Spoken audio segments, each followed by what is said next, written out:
Hey, welcome back to YT Finance, and this is the channel where I went to business school so you didn't need to, and today we are talking about 3 turnaround stocks with 150, 600, and 171% upside in 2024, and I'm actually going to tell you why you should avoid these stocks and not listen to these Wall Street experts, because I don't think they dug hard enough into these companies because they are clearly traps. So with that being said, let's get right into it, but before we do, go ahead and annihilate that like button right now. Subscribe if you are new. Don't forget to go and become a member of this channel for as little as 99 cents per month because that's what keeps me here on YouTube. And with that being said, let's get right into it. Starting off with the company we've talked about before, it's none other than Novavax, ticker symbol NVAX, which apparently has 600% upside. And yes, I understand they do potentially have 600% upside, but there is a huge trap waiting underneath the surface if you choose to invest into this company. For starters, the company has already tumbled in their share price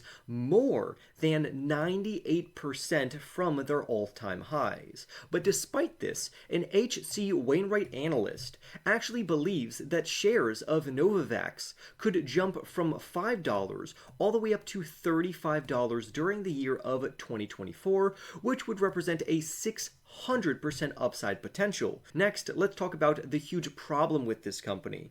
First off, they actually backed out of a deal with Gavi, which is a non-governmental global vaccine organization. If you didn't know, Novavax developed one of the COVID-19 vaccines, and Gavi wanted to order some. However, Gavi is seeking $700 million after Novavax canceled their contract with Gavi and did not want to deliver 350 million doses of their COVID-19 vaccine. So Gavi is suing based off of breach of contract.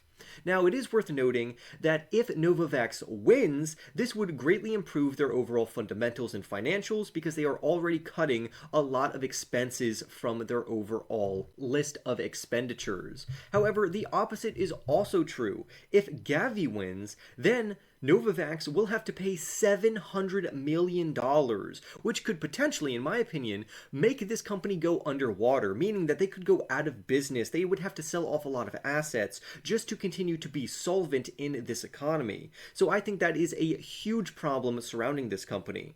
Now, even though, like we said, Novavax is cutting costs, which is a big catalyst for 2024, I don't think it's going to be enough. Now, let me tell you about how they are cutting costs. The company has practically cut their operating expenses in half during the first 9 months of 2023. They literally had a $950 million reduction in expenses. And they also plan to cut another $300 million in full year costs in the new year, which is 2024. So although there is going to be major cost savings and a lot of cutbacks in regards to expenses, I think the lawsuit with Gavi is a more pressing matter. And let's even say that they do win and they don't have to give Gavi anything. This would not mean that the company would magically surge 600% up to $35. Clearly, they would surge in their overall share price because this would be awesome for investors, but there is no guarantee that it would jump by the massive amount of 600%, and that's why I am not on board for this company. Now, they do have another interesting catalyst coming up, and it comes in 2 different veins. First off, their COVID-19 vaccine is unique because it's not a messenger RNA vaccine like the ones developed by Moderna or Pfizer and BioNTech. Instead, this vaccine used traditional methods to develop a protein-based vaccine, which honestly all of them should have been that way. And I don't anticipate Novavax, Moderna, Pfizer, or BioNTech to reach their previous revenue levels from this vaccine.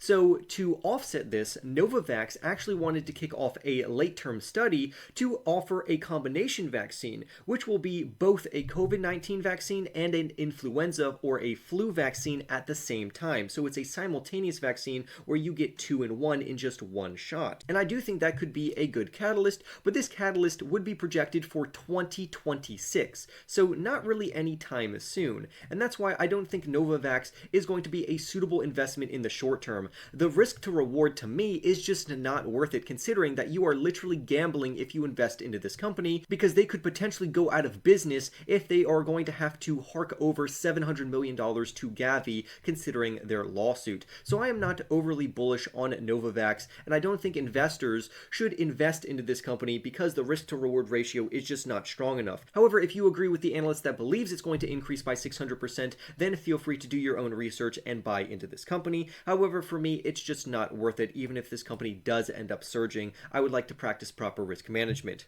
Moving on to the next company that can jump by 151%, it's JD.com, which has its own problems. JD.com is a candidate to more than double your money in the year of 2024, but the main problem is that this is a Chinese e-commerce company. So this is not a local company, it is a foreign company, which adds a lot of risk to an investment. We also need to take into consideration that the analyst, who believes that they will surge by 151%, actually decreased their price target for JD.com from $73 down to $67. And even though this is a decrease in the overall price prediction, there is still 151% upside left in this company. If you didn't know, JD.com is the second largest e-commerce company over in China, and they have been struggling to rebound ever since China had their lockdowns due to COVID-19. Now, the flip side of this story is that there is a huge potential for this company to slingshot back to their highs, and considering that their accounting ratios are rather good, this could indicate a large upside opportunity for investors, mainly due to the burgeoning middle class over in China, which could further drive significant e-commerce growth and demand for years to come.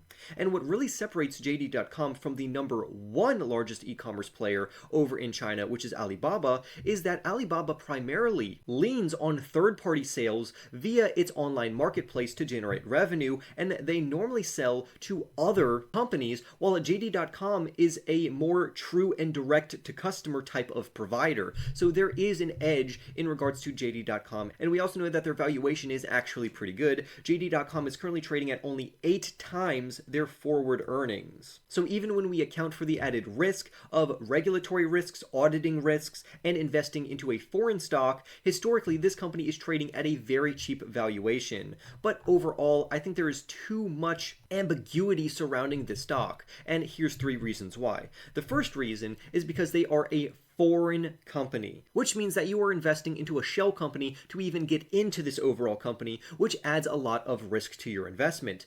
Secondly, the analyst who covers this stock already decreased their price prediction for JD.com, even though they are slamming the table saying that this company could still surge by 151%, and honestly, I don't believe them. And then last but not least, they are not even the number one e-commerce player. If you had to invest into a company, it would probably be Alibaba instead of JD.com. Because why not invest into the best if you are already going to take on this risk of investing into a foreign company? So that would be my thoughts on JD.com. Last but not least, let's talk about Petco Health and Wellness, which has an implied upside between 170 and 171%. Many investors believe this company could actually have a huge turnaround in 2024. And if you didn't know, Petco essentially provides pet-focused products and services, and their ticker name is WOOF, ticker name Wolf. And some investors and one analyst believes this company could surge up to $8 per share, which would represent a potential gain of 170%.